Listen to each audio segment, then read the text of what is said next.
आइए इस वीडियो में जानते हैं एक इडियम के बारे में, उसकी थोड़ी बैकग्राउंड स्टोरी देखेंगे और उसका मीनिंग को समझेंगे और उसको कैसे यूज़ किया जाता है ये समझेंगे।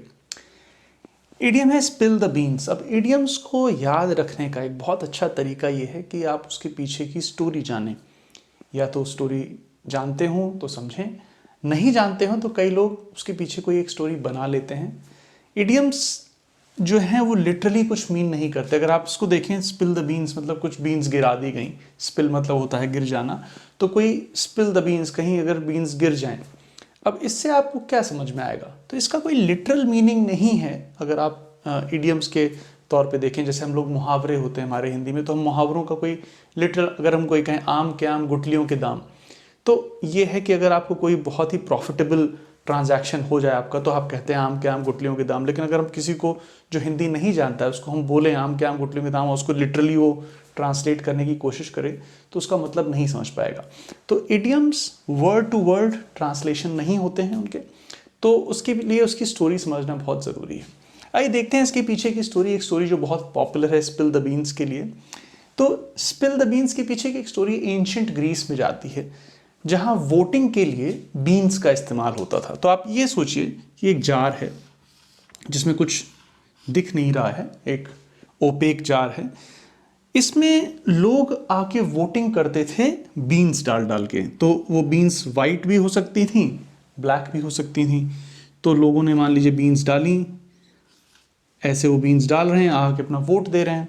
अब ये जार मान लीजिए भर गया, लेकिन हुआ क्या कि ये वाइट और ब्लैक बीन्स डाल डाल के वोटिंग तो हो गई, लेकिन जार किसी से अगर गिर गया तो सारी बीन्स फैल गई, वाइट और ब्लैक सब फैल जाएंगी।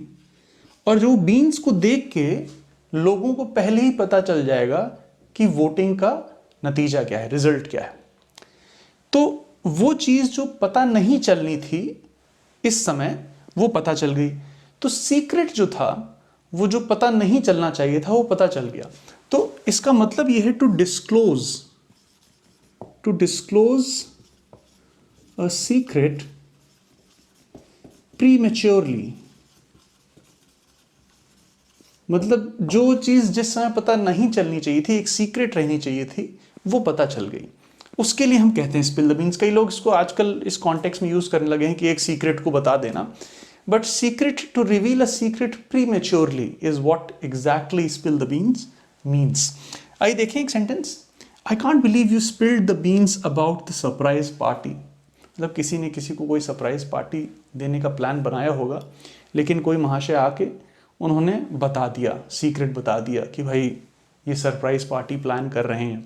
तो अब वो सीक्रेट नहीं रह गया, जो कि एक सीक्रेट होना चाहिए था, जो एक सरप्राइज पार्टी के समय पता चलना चाहिए था, वो पहले ही पता चल गया। तो कुछ ऐसा ही हुआ कि रिजल्ट जो था, वोटिंग का नतीजा, ये बीन्स गिर गई, जार किसी ने गिरा दिया, किसी से गिर गया और ये बीन्स गिर गई, तो पहले ही लोगों ने देखा अरे भाई वाइट तो ज़्यादा है, तो ये रिजल्ट है इसका। तो एक स्टोरी बड़ी पॉपुलर है, सच है या नहीं ये हम लोग को नहीं पता, लेकिन एक पॉपुलर स्टोरी है, तो उसके लिए एक बहुत ही अच्छा इडियम है spill the beans, to disclose a secret prematurely. तो आप इसका इस्तेमाल करें, काफ़ी पॉपुलर इडियम भी है और नेटिव्स काफ़ी यूज़ करते हैं इसका। तो कोई कन्फ्यूजन हो आपको इस पर, कहीं कोई डाउट हो, इडियम्स अपनी वोकैबलरी में लाइए, फ्लुएंसी बढ़ाता है। आप यूज़ करें या ना करें, आपको कई बार रीडिंग मटेरियल में मिल जाएगा। तो अगर आप रीडिंग मटेरियल में पढ़ रहे हैं और आपके सामने इडियम्स आएंगे और आप अवेयर नहीं हैं, कई नेटिव स्पीकर्स कुछ बोल रहे हैं ऐसा जो एक इडियमैटिक लैंग्वेज है, आप समझ नहीं पा रहे हैं क्या बात हो रही है, तो इस वजह से इडियम्स का जानना बहुत ज़रूरी है। ये आपकी लैंग्वेज में बहुत फ्लुएंसी लाएगा। I hope it helps. Take care.